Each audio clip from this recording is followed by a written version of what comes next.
Welcome, everyone, to the first podcast of the year. Good to see you all. Hello. Hi, good morning. Good morning.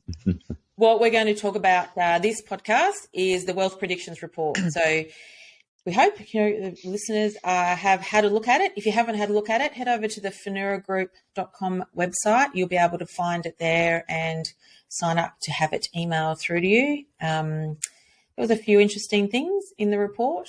Last year, we made 4 predictions, and we're going to run through those. And when you look at the report, we've got a bit of a traffic light system where it says didn't happen, partially happened. So we will talk through what did happen with all of those predictions, and then we're going to walk through the 6 that we have for 2023. So let's start with predictions for 2022. Digital advice heats up was the first one. Yeah, this is one I think we gave ourselves an orange marker, sort of we were half right. I think there was enormous interest in digital advice last year, probably more than any year I've seen historically. And obviously it was no coincidence that the quality of advice review was playing out at the same time, and that digital advice providers were pretty vocal through the entire thing. And I actually think did a very effective job of convincing the reviewer, Michelle Levy, that digital advice is a very viable option to scale advice across Australia. I guess what we didn't see was any real rubber hit the road. So still yet to see any real large super funds, manufacturers, or anyone of significance adopting a truly integrated digital advice model. Seen that in the UK, but not here yet. Lots of people thinking about it, but still yet to see. I think, what we have seen is that definitely a lot of enthusiasm for it, and that is growing. But what we've also seen is those early adopters have pivoted from some of the approaches that they took early on, and things like, digital SOAs as part of the process, where some systems, created some bottlenecks and issues with doing that. And when you're missing that gap of being able to talk to a client, then the need for an SOA and how that works is not obvious. Like it really requires that advisor input. So I think the enthusiasm is there, and I think the frameworks are there. It's just integrating where it sits in the middle. It's not a one or the other. It's still going to be a hand-holding with some sort of advisor or human input. And for businesses, I think it's still working out how that happens. I agree, yeah. I think the other aspect there also was that there were probably some organisations that were ready to jump pretty heavily into, a digital advice offering and start exploring what that meant, for their business model and the way they deployed that, from a technology standpoint. And then I think QAR did happen, and then the report got handed down, and then a lot of those organisations went, actually, we probably need to rethink, some of our fundamental business model aspects and what, that means for us in the future. So I think, whilst it's a yellow for last year, I think that it'll definitely hot up now post QAR being released and seeing what happens with the recommendations and how far that gets, implemented. But I think, there's definitely organisations out there that are thinking about digital advice, how they implement this in the future. And I think QAR is definitely going to give that a really good boost, tailwind. Yeah. Yeah. And I think what I don't know if you've all seen this, but I think it's also that mindset early on. We probably all had conversations with advice groups where it was the devil. Digital advice was the devil, and it was in opposition to what they were doing as advisors. And that is, we've certainly seen that shift now, that this is, I see where this fits now, because of course, when you've got multi-generational wealth that you're potentially seeing, in the future walking out the door and not staying with you as an advisor. Because if we take the US research, it's like literally 13% is going to stay with an advisor to that next generation. So that's, with valuations, that's it's a big incentive to look at it. So so that's great. I think we've moved along that timeline to accept it. Now we're at that stage of how do we implement it? How do we, what sort of service do we use? Do we piggyback someone else's? What does that look like? So I think we've definitely moved along, which is really great.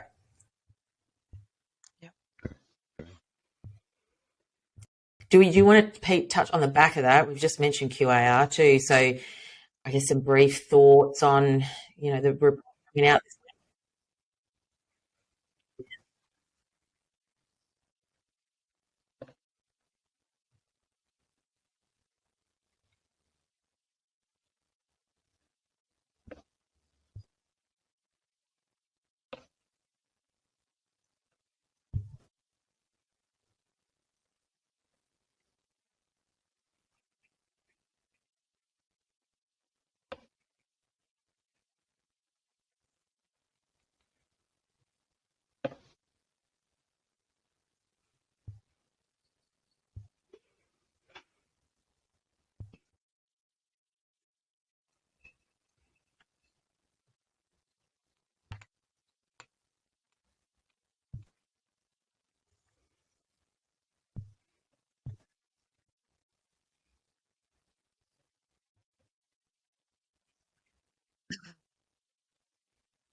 Yeah. Danny, you speak to a lot of advice practices. What would be your one bit of advice to a principal after that report coming out this week? Next steps, what would you say? Yeah, look, I think probably don't panic yet. And I think sort of remaining calm about what is proposed is that there are, quite a good few things proposed in that report. But I also think, for example, there's a lot of talk out there about getting rid of the advice document or really toning it down. But what I would say to that is that, this industry has come a really long way from a professional perspective. I've been around since the day of the cars and the strategy papers and all of those things that potentially left to not giving advice that was in the best interest of the clients and the ongoing compliance issues from that. So I think it still serves a really good purpose in an advice business. It adds a lot of value to your clients, but it also, is a compliance document as well, and compliance isn't going away. So I'd say just keep a level head. This stuff does take time to change potentially. So I think we just need to focus on what we do, which is serving our clients and running good, efficient practices. Would be my take on that. Yeah, great advice. All right, let's move on to prediction number 2 from last year. Tech becomes the land of the giants. Yes, I think this one was really around, looking at, contemporary CRM providers, so Microsoft and Salesforce. And I think, we've given this one a green light, for last year in terms of, our view from a business perspective, and that, a lot of the businesses we spoke to and worked with last year were very much, thinking about how do they broaden, that multidisciplinary approach to, CRM, and, Salesforce and Microsoft Dynamics, definitely featured pretty heavily in those discussions. And I think, impressively, a lot of those organisations that are, working down this path have sort of gone, well, you know what, we've got some existing advice tech in our business that helps us from a planning perspective, but what can we do with Salesforce and Dynamics that sort of helps us bring together the accounting parts of our business and the aged care parts of our business, and those more enterprise-wide business sort of solutions, which has been really good. And I think that's been probably driven off analytics, reporting, practice management themes in these businesses as well. And Power BI has featured very heavily in those conversations with those businesses. A lot of management reporting is being sort of led internally now, and so there's sort of pockets of sort of SMEs or people in these businesses that have upskilled themselves with analytics, and Power BI is very accessible from an internal perspective. And so I think Microsoft has definitely led the way in that space there, with people who are already familiar with Office 365 and all of its sort of capability, but sort of broadening their sort of their reach a little bit into analytics, which has been really good. I think integrations is the other aspect of that as well, and that we've definitely seen some businesses like Fin365 and Practify here in Australia, built on those respective platforms, broaden and deepen their integrations into advice tech with, into Xplan and other solutions as well. So that's certainly helped businesses as they sort of, thought about, a more contemporary CRM approach moving forward as well. So that's been really impressive. It's been really good from our standpoint as well. I think we're probably going to have a bit of a chat about, Chat GPT and some AI stuff later in the podcast as well. But, when we look at Microsoft and Microsoft Teams, it's very ubiquitous now as well from a remote working perspective and engaging clients. So I think, that's an area for us to watch in the future around how practices start to use that sort of broader ecosystem of tools from some of these contemporary providers moving forward in client engagement. So yeah, green light there and that one there. And I think we'll see a lot more, from Salesforce and Microsoft in the next couple of years as well. Yeah, and I think it's all about, like you say, it's about integration. It's about what's going to make it easier. It's keeping information and processes within tools that you're already using, rather than, setting up unnecessary integrations between external tools. Also, I think there's, it's fair to say there's a cost in there. If you're already paying for some tools, how can you dig deeper on some of those features rather than just getting another tool? And sometimes that actually requires a little bit of an external audit by someone to look at your business, because if you're in it, you may not be thinking, oh, I'm already using Microsoft for this. Could I be using it for these other features? Or am I even aware of some of these other features? And so it is really, from a tech perspective in advice practices, particularly, and even dealer groups offering some of these services and raising some of these issues, is how are they using their technology more efficiently, and the features within those technology tools, rather than just, oh, I'm going to get the next best, product to use. So, Absolutely. Yeah. Great. All right. Prediction number 3, the reality of too much advice tech sets in. Yeah, look, I think this is an interesting one. We've seen some really good products, coming to the market that are really attacking those practice efficiencies. So advice production tools and workflow tools and client portal tools and that sort of thing. So we're sort of, seeing those products that specialize in a certain area, but I guess the issue is that once you get it's another product to add to your tech stack, which means we're starting to look at things like how does it integrate with other applications, and that's not always an easy thing. In fact, it can be quite a bit of a journey for a technology provider to make those integrations happen and get that going. So I think those problems have been coming to light over the past 12 months.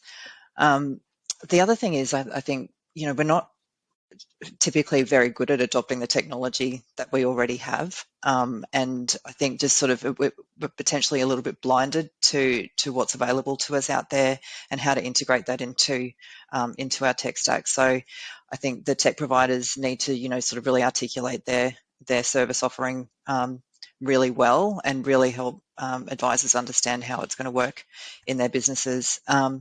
The other thing is, I guess, we all know that the capital is drying up for startup tech providers. So, we sort of see that as potentially an issue for some of these providers that are relying on that capital to maintain their growth. And, of course, we've got a declining advisor numbers as well. So, when you sort of look at the addressable market for these tech providers, it is quite small. And they need to sort of think about how they're going to sustain that growth going forward, would be my take on that.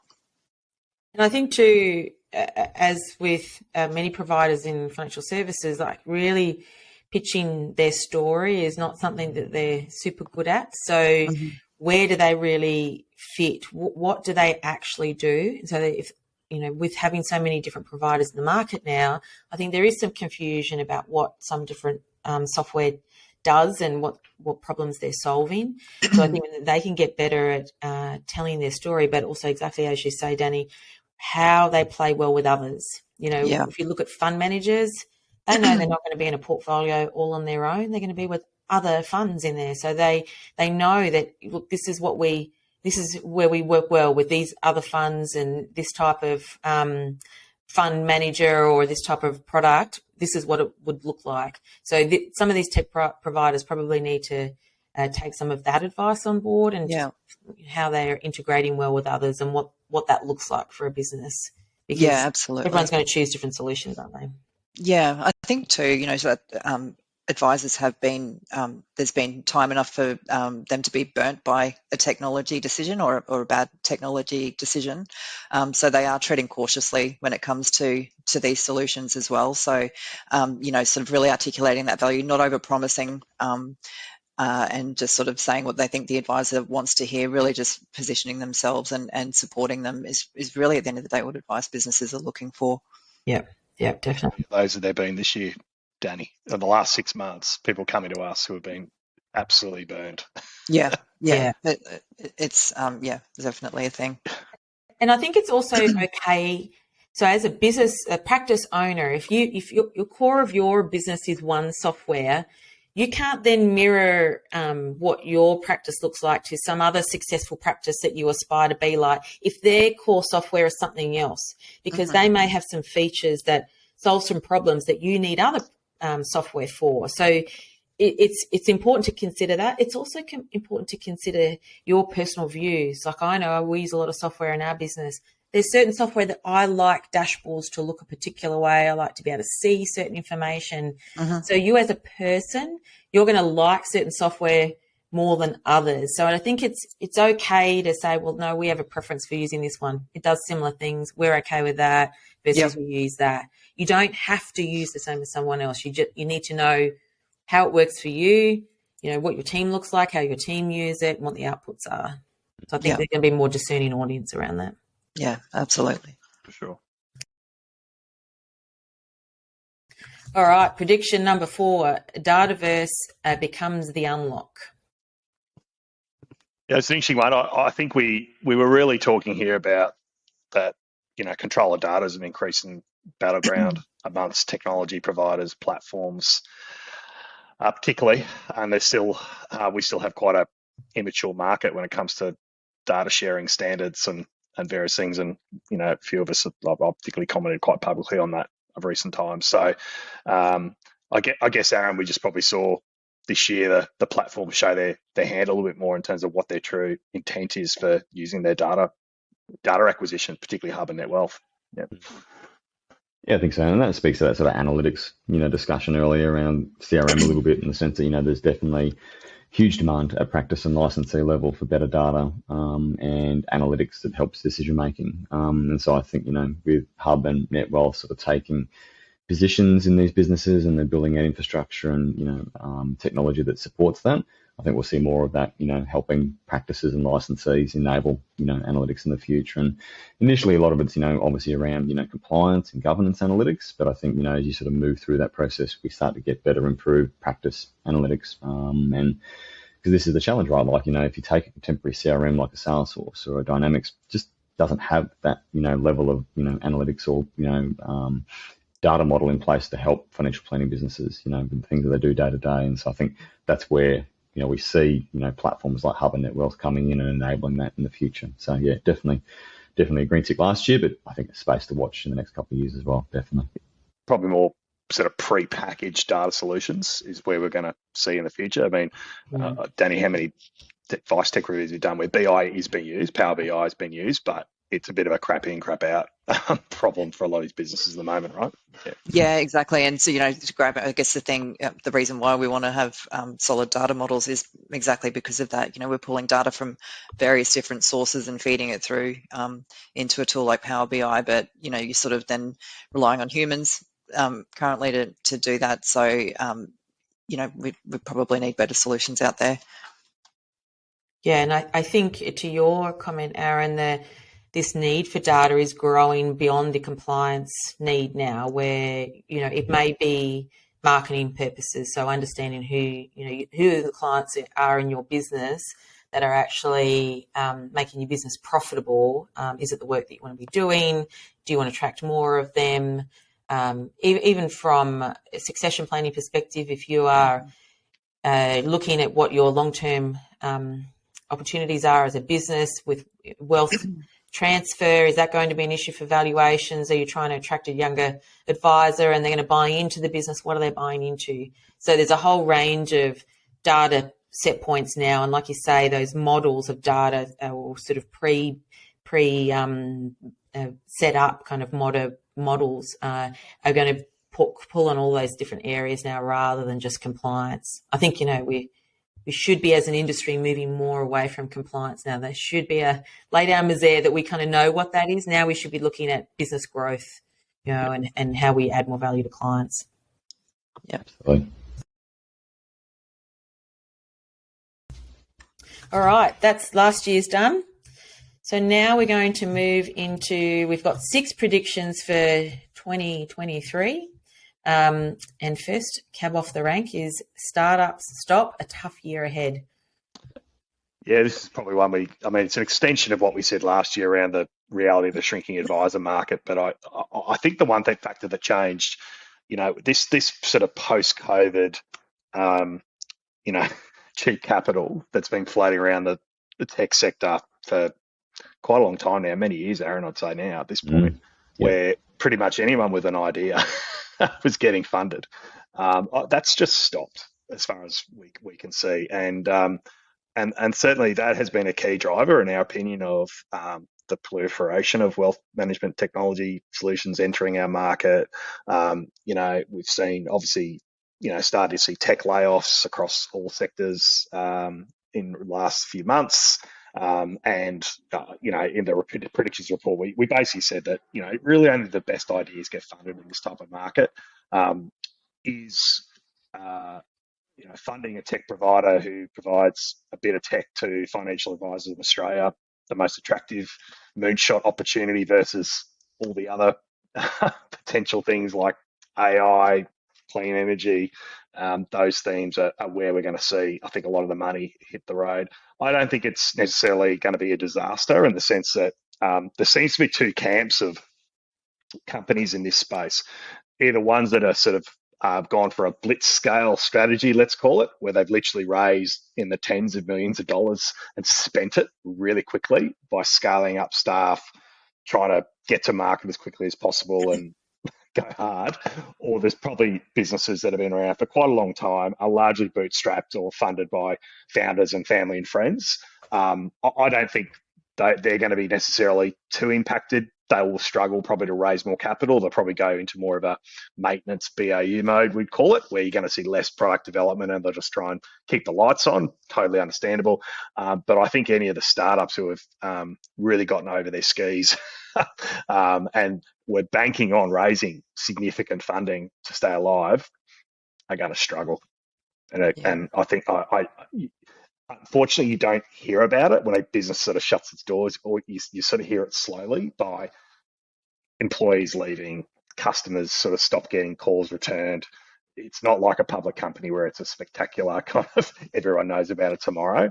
And that's sort of, we made a comment there that you start to sort of feel these zombie companies where no one actually really knows what's going on. I don't know, Aaron, we've probably seen more of that in the last few months than we thought we would.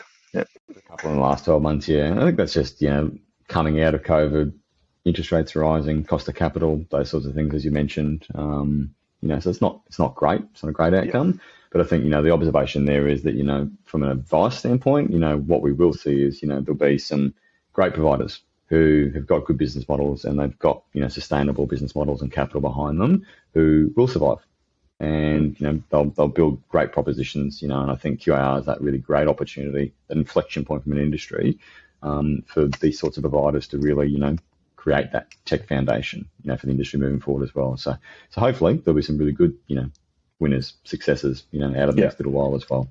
Yeah. I think too, from a practical perspective, and if we're going to give advice businesses around this particular point, is to really make sure you do your due diligence on any providers that you're selecting or looking at in your tech stack.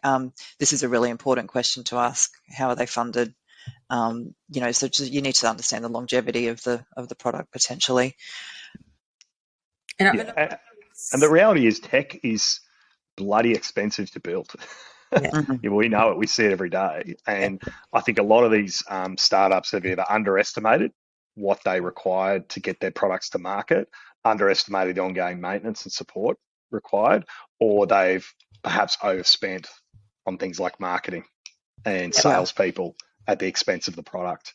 So, yeah, they're the levers that I see playing out. And you know, if we were to give any advice to those providers, it's stay alive by investing in your product and serving the customers you've got, and don't try to just fill the sales pipeline at all costs. It's not going to work out in the long run.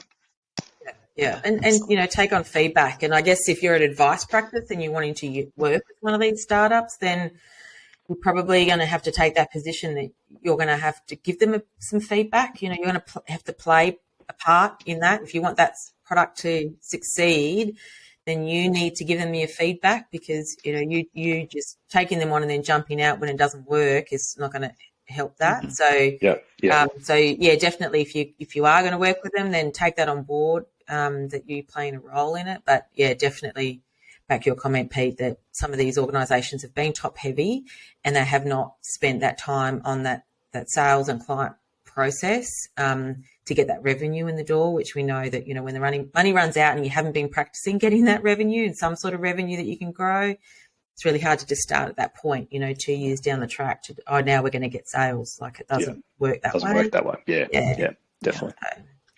All right, next one. Client portal use goes mainstream. Woohoo, love it. Danny, I think you can probably give us some good insight to this one. Yeah. Look, it's a really interesting space, and we're very happy to see that advice businesses are seriously starting to consider client portal usage. It was sort of one of the things on the we'll get to it at some point, but we're really seeing people starting to make some serious considerations around what they do for client portals. And that's, client portals serve a couple of purposes, and obviously client engagement is one of them. But the other one is cybersecurity. So, cybersecurity is a super hot topic at the moment. All of our insurance premiums have risen, and we know, we're very well aware of the cybersecurity risks. So we have to stop sending advice documents via email. It has to stop immediately. There's an incredible amount of personal and sensitive data in those documents, but we see it all the time. It's most of the advice businesses we talk to are still doing that. So I think client portals are really going to serve a cybersecurity the functionality in an advice business. So that's really pleasing to see. And we have, some really good providers, established providers here in the market. Obviously, My Prosperity has been around for quite a while now, and they work with multidisciplinary businesses as well. So financial planning, accounting, can use that My Prosperity in their business, which is really great. And obviously some incoming client portal providers as well. So we are really excited about this space in the next 12 months, and we really see this making a lot of traction. It's a big thing though, Danny, isn't it? Because it's the one piece of tech that in the tech stack that really touches your end client.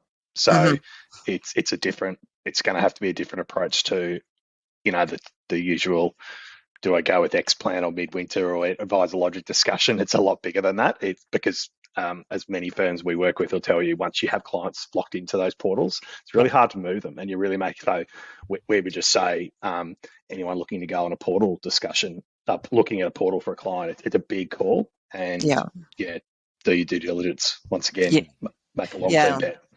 Yeah, agree. And I think too, we see advice businesses perhaps worried about giving their clients access to a client portal for various reasons. They might be they might perceive them to be overly tech savvy.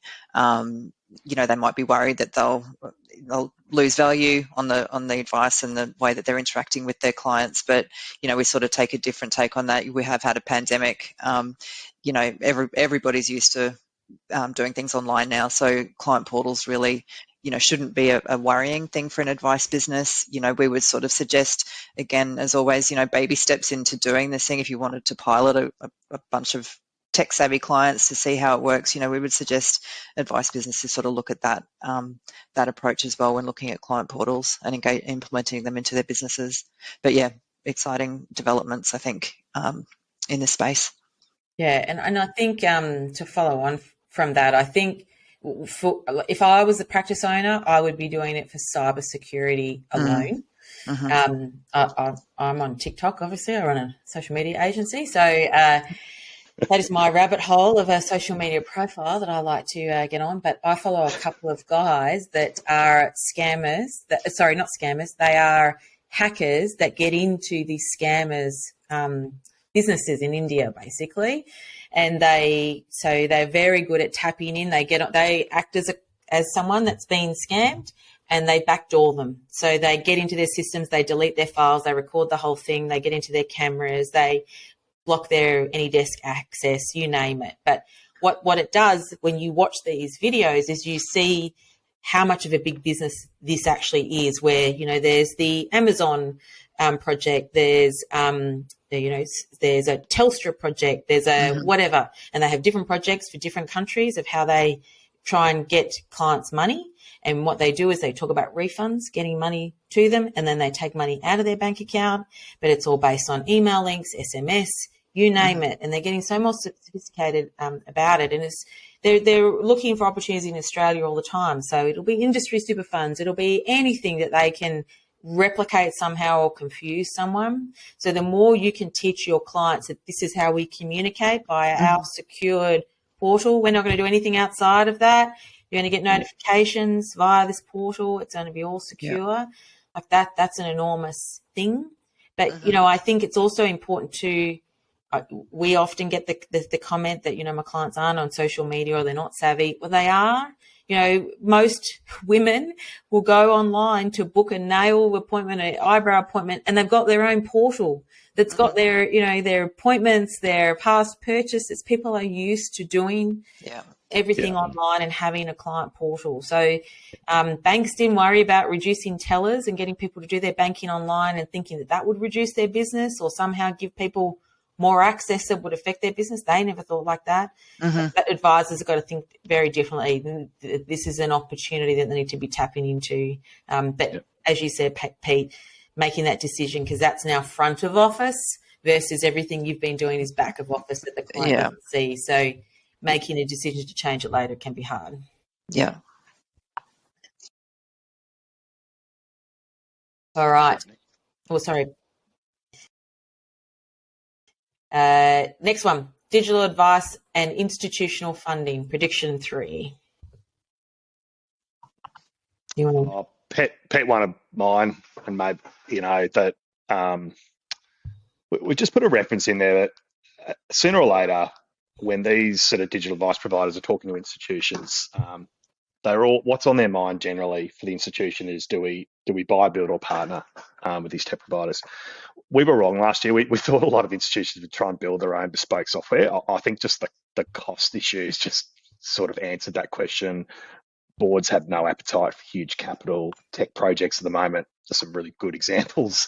ASX, great one, of what can happen if you have a tech project that goes nowhere fast. And I think for super funds in particular, they've got a duty to their members to make sure that they invest money correctly. So I think it's fair to say that the product manufacturers looking for digital advice solutions are going to either sort of acquire them or partner, which is in other words subscribe to software, do deals. The challenge is there's sort of two camps. There's the larger players, Finura, Iris, and others who already have relationships with these companies. So it's just an added sale from their perspective. But obviously there'll be some limitations around customization, configuration, and how they own the solution. And then we've got obviously the startups, which we mentioned, say Ignition, TiVo, probably the best examples. But the reality is that these businesses are still in startup mode. They're not typical startups because they've been going a long time, these businesses, but they don't have huge amounts of capital. And I feel for these startups because they often get dragged with these things called proof of concepts, which basically means an institution says, we'll spend 25 grand with you on a little project, knowing full well that the startup, and Aaron, correct me if I'm wrong, it'll probably cost them 250 grand in man hours and development time. It kind of goes nowhere. I think it's good for either party. I just don't think it works. So I just think we're going to see, and I hope, I don't think it's a negative, I think we're eventually going to see some of these institutions, potentially super funds, actually investing in those providers themselves to give them the necessary capital they need to grow, preserve the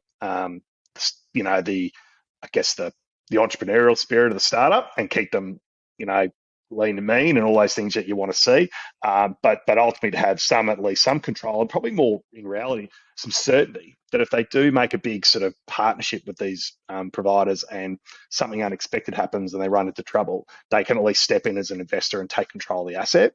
Frankly, is probably what they're mitigating risk. And I just can't help but see that doesn't play out in the next 12 months for these guys.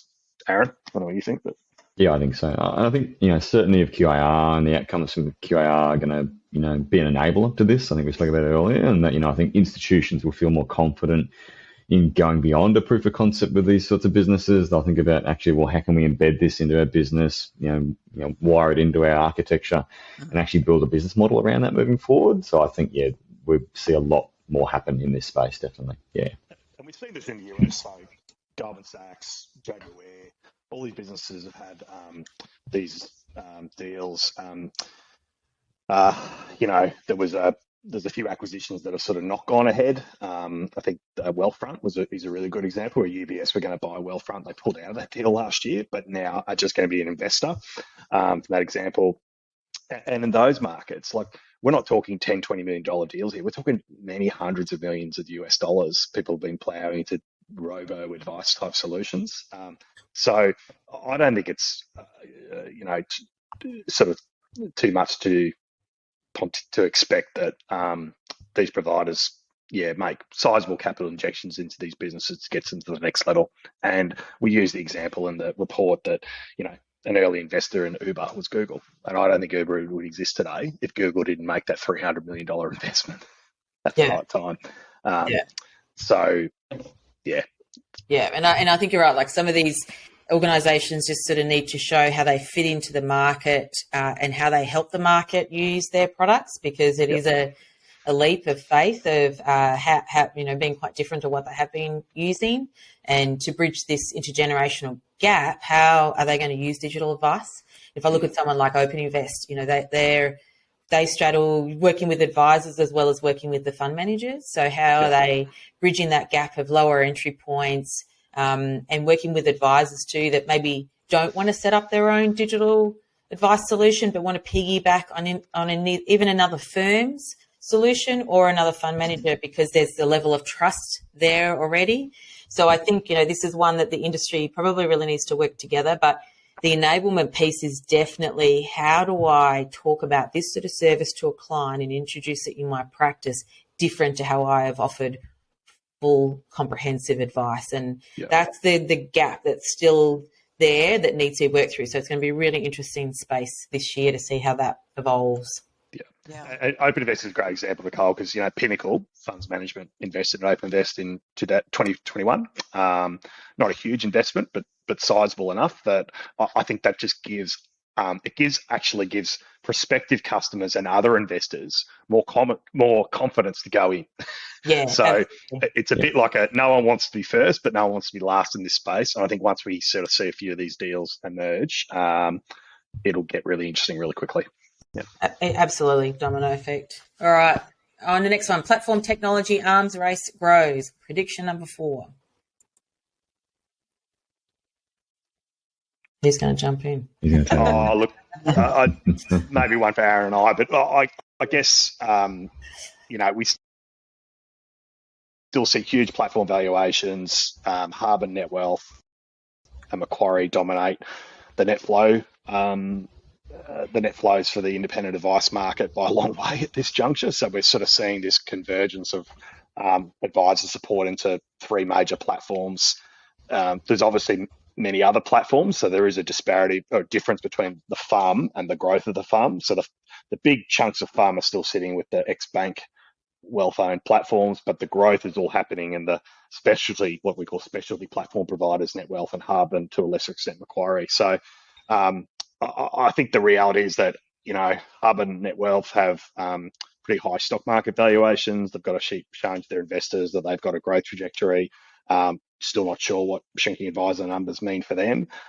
What I would say is that I can't remember what the stat was, Danny. How many, was it 3.3 platforms per advice business now is the number from Investment Trends? So that's really high. And so I just can't help but think that sooner or later, as this M&A wave sort of washes through, increasing advice firms are going to choose more monogamous relationships with key platform providers, because it's just so complicated operating a three or four different platforms. Yeah. And I don't know, Aaron, if we get a bit of relief on best interest duty, maybe having a single platform That becomes shifts. more realistic. Yeah, I don't know. Yeah. Quite possibly, yeah. And it's just the view is just consolidation. I think in the report we talk about 8 to 10 platforms, available here in Australia, and I think some of those, as you said, are bank owned and majority sit there, but there's definitely a shift, right? And I think businesses facing into the back end of QAR and thinking about their business models moving forward, they're going to be thinking about, well, where do I not just have my technology stack in the future, but where do my investment solutions get housed in the future as well? And I think we'll see some consolidation off the back of that. And again, connectivity between the platform, advice tech, just making things more efficient for advisors, but also right down to the client as well. Yeah. And this will be a fascinating year because, Iris have gone quite public saying they want to build better connectivity between platforms. So I think there's going to be a lot of industry stakeholders trying to work out, particularly platform tech provider and licensee to a lesser extent, where do they fit in that technology value chain and who does what. But I would like to see a bit more focus on what the IFA actually really wants, because from there, I think they hold the keys actually on what's going to happen moving forward. Yeah. I certainly feel a bit of a theme of platforms being seen more as tech and their features and the benefits to their business, and also potentially what the product providers are offering in terms of business development and how well they gel with that business, whether it's coaching programs or masterminds or whatever that might be. I feel there's a little bit of a shift there, so it will be interesting to see how that changes. Yeah. Okay, prediction number 5: fewer foreign raiders. Yeah, I can talk about this one. So I guess what we've seen here in Australia is strong interest from international providers looking to come to Australia to I guess take on the monolith that we have over here, which is great. We definitely encourage that competition. The challenge is, as we know, and we've talked about this quite a fair bit in this podcast, is we've got a shrinking advisor market over here, compared to Europe and the US and the UK. We've got a significantly smaller market to address, which is a problem. We've also got a really complex way of providing advice and complicated advice documents and that sort of thing. So I think when the technology is coming over to Australia, it really needs to be competitive, obviously, to get traction over here. But I think sort of coming here and understanding and seeing really what it is to provide advice is a bit confronting sometimes for these providers. So again, we go to, unless they've got the backing and the patience to sort of stick around and wait for that momentum to take place, then there might be a problem. And again, they've got to integrate with other providers to get their solution competitive, and that can be a problem too if they're sort of new to the market and they don't have any customers and users. Then why do the development efforts from an integration provider's perspective? So they do come here with those challenges. So we sort of see them, I guess, perhaps doing a little bit more analysis on whether or not it's worth it to come over here, and potentially a smaller amount coming over here over the coming months. Yeah, and I think it's important to really, I guess, have the analogy that most of us hate banks. We've all got bank accounts, and we've all probably got bank accounts with banks that we've been with them for many years. To move away from that bank is a big decision, even when you hate them. And I think the analogy is quite similar to advice software providers. And we know, there's a lot of people that don't have a great relationship with their advice software provider, but that doesn't mean they're going to move away from them. And so if you are a new provider into this market, you've got to be prepared to play the long game here, because I think, we will see those numbers grow again in the industry, but it's going to be another 5 years before we see that growth turn up. And I think it'll be better quality. We'll have great businesses. We'll have really great opportunities, but you've got to be prepared to come into this market, do the hard yards, explain how you're different, explain why you should be used, and have a really strong presence. And I haven't seen that yet of any of the new players. I haven't seen them doing that. I look forward to when they do, because I think, it will be great. But yeah, I've yet to see that happen. So it's going to be interesting to see how that plays out. Yeah, and I think you're right. It's to move technology providers, especially if you're really embedded into a technology solution, that is a huge move and a huge decision for a business. We do projects that last 12 months implementing new technology. That's the reality of how long it actually takes. And during that time, you've really got to manage people and the change and the training and all that sort of stuff. So it is a big decision. And again, I think advice businesses are treading cautiously in this area. Yeah, great.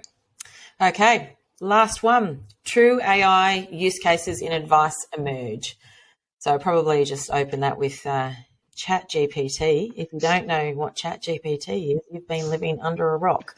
Or not on LinkedIn. We've all had a play creating our, weird images and blog posts and blog articles. Look, I might start this one off, because running a marketing agency that specializes in social media, it's a big topic around, is this going to replace, content creators? Reality is it's not. It is an awesome tool. It's not first cab off the rank. We've seen tools like this already. There's been lots around the place.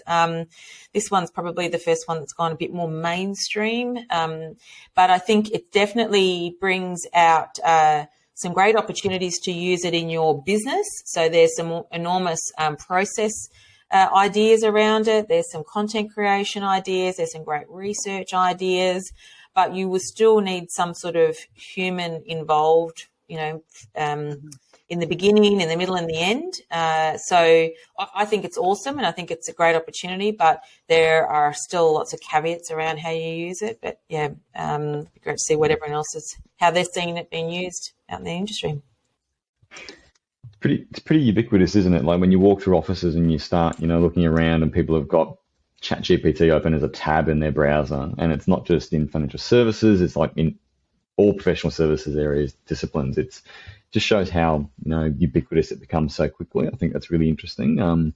If you sort of look back at the history with OpenAI, like GPT-3 has been around since 2020. Like it's been around for a couple of years now, but until it was sort of given this sort of nice and convenient sort of chat interface, it wasn't until then that it became mainstream, and it became really easy for common users, just users to interact with. So I think I think it absolutely has implications for us in the wealth space, in the advice space. But I think it'll be interesting in the next 12 months to see how quickly it just gets embedded into things like Microsoft 365 and some of those services like that. And obviously Microsoft and OpenAI have got a very strong relationship there, and there's a lot of investment going into that space there.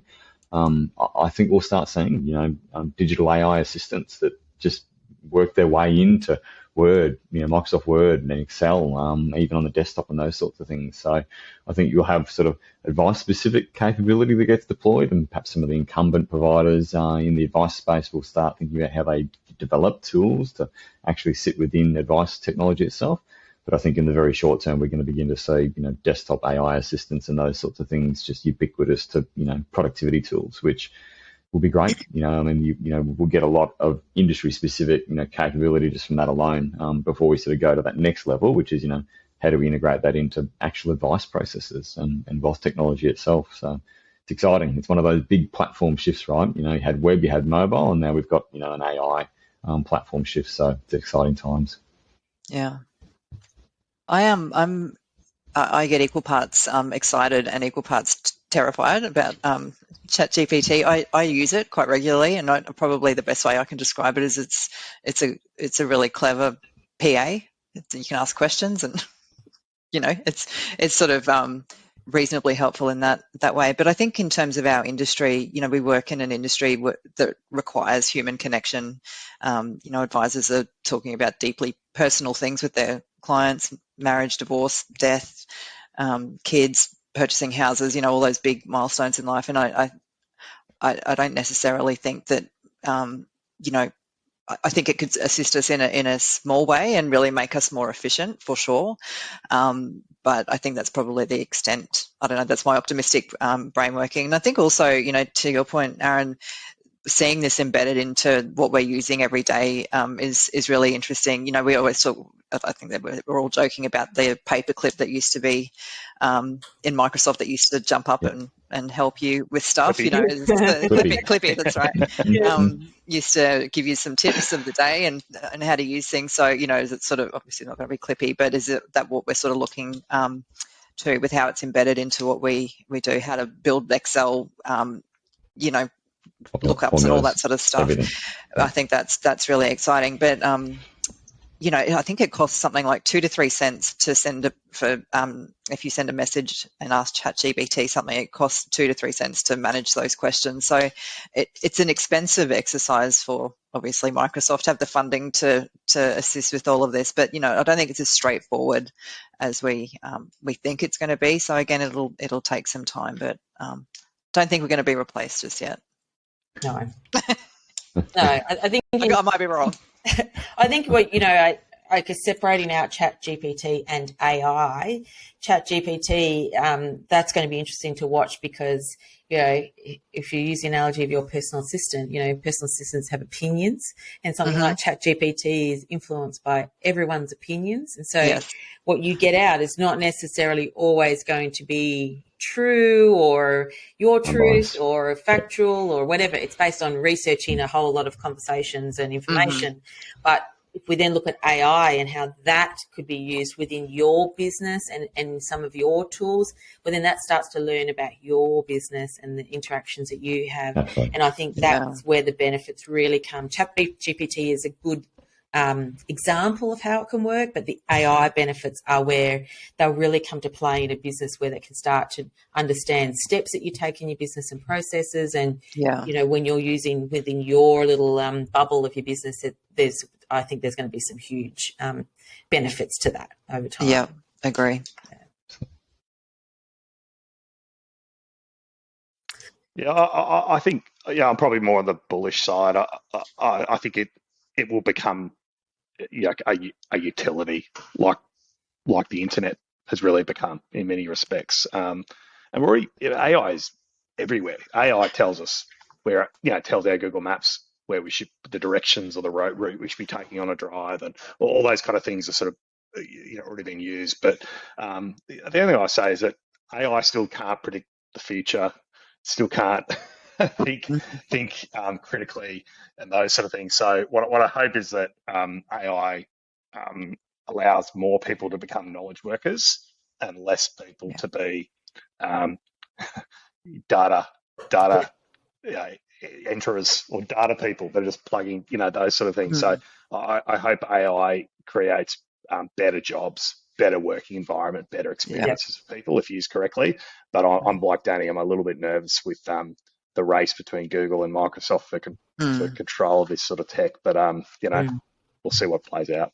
But Interesting. Well, guys, that's it. That wraps it up. 6 predictions for the year. We're going to be having some more podcasts on all of these topics and bringing some guests on throughout the year. So we look forward to fleshing out some of these topics a bit more. Great to have you. Thanks, Nicole. Thanks, guys. Thanks, guys. Thank you. Cheers. See ya.